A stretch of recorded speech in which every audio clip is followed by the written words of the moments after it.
Welcome to Dodgers Dogs as part of the Dodgers Daily Network. Casey Porter here, joined by Austin Brubaker for today's hot take. And I think today's hot take, Austin, fairly easy what it's going to be. Michael Busch, Yency Almonte gone. They are headed to the Cubs. Finally, Michael Busch is going to get his major league opportunity. But let's start with Yency Almonte. Hey, let me say this, Austin. Congratulations on Monday's hot take. Your hot take was that if the Dodgers had to go the DFA route, it was probably going to be Yency Almonte, and simply because he did not have minor league options.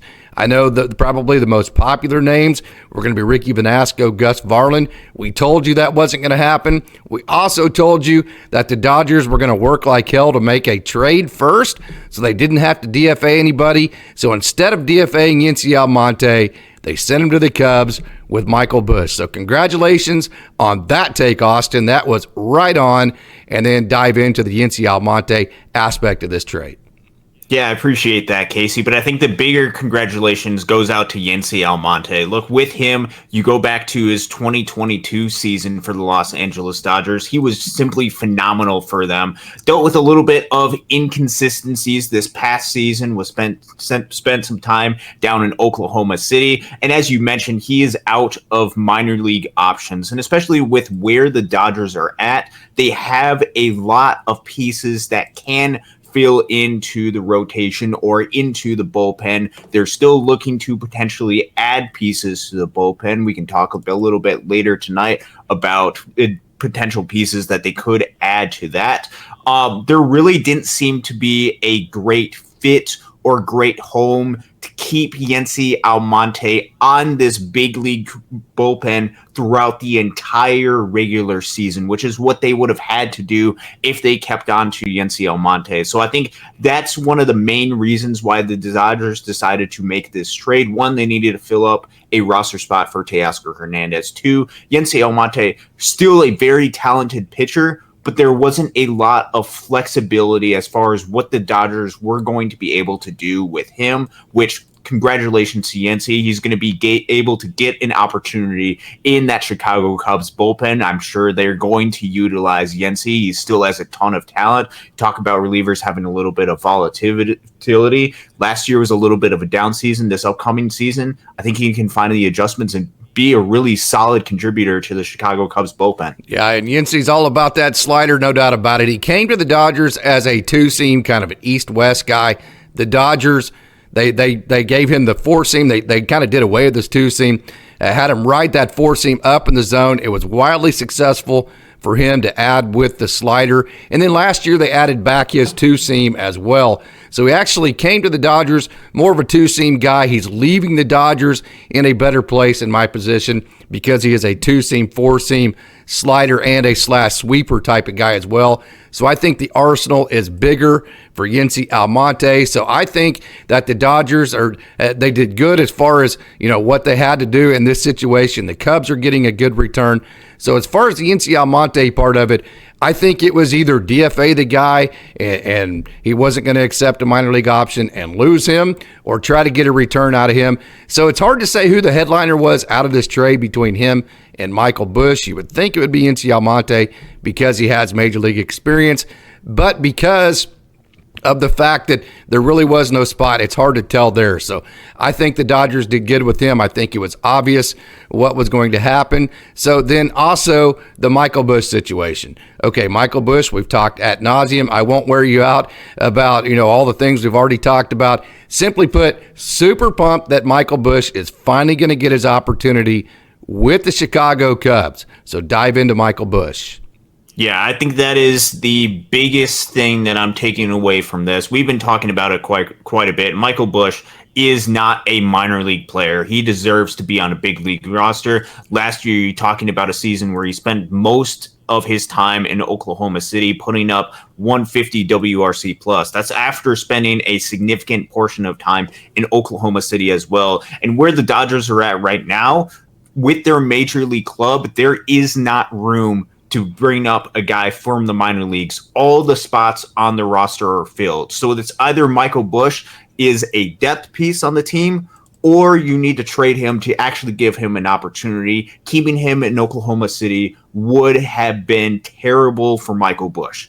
So having him get an opportunity to play for the Chicago Cubs, to be a part of that lineup, playing first, playing third, being an everyday player for them is right for the Chicago Cubs. It is right for Michael Busch, and the Dodgers did not have a place for him. So I'm happy they are not keeping Michael Busch as a depth piece. I think that would have been terrible for him.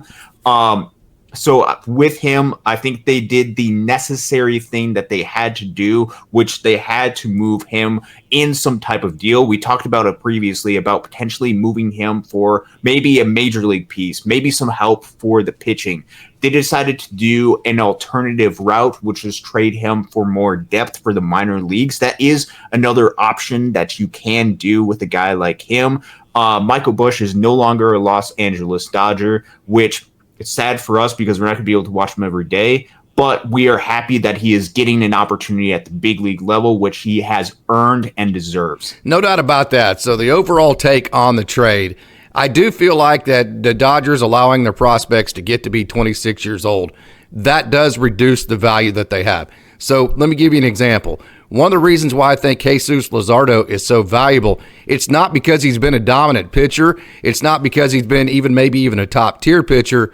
It's because he has been a good pitcher, but yet he is still young and then has a major league track record. So having a 3 or 4 year track record at the major league level, and then also still only being 25 or 26, even if your production hasn't been top tier, that provides a lot more value than a 26-year-old that hasn't been at the major league level. Now, I know we're comparing an infielder to a left-handed pitcher. I get all that. But still, that premise, in my opinion, holds true.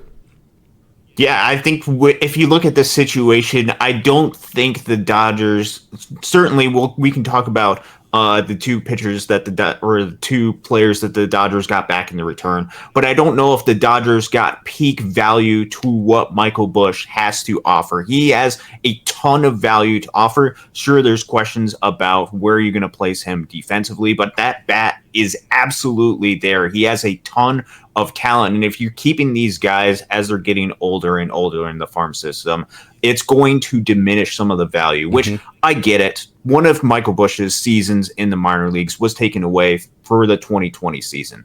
I totally get that, and there's reason for that. But other organizations have more of a priority to bring some of these guys up. The Dodgers seem to value a lot of the veterans, which means if you keep these guys as they get older and older at the minor league level, that is going to diminish some of the value that a lot of these prospects have.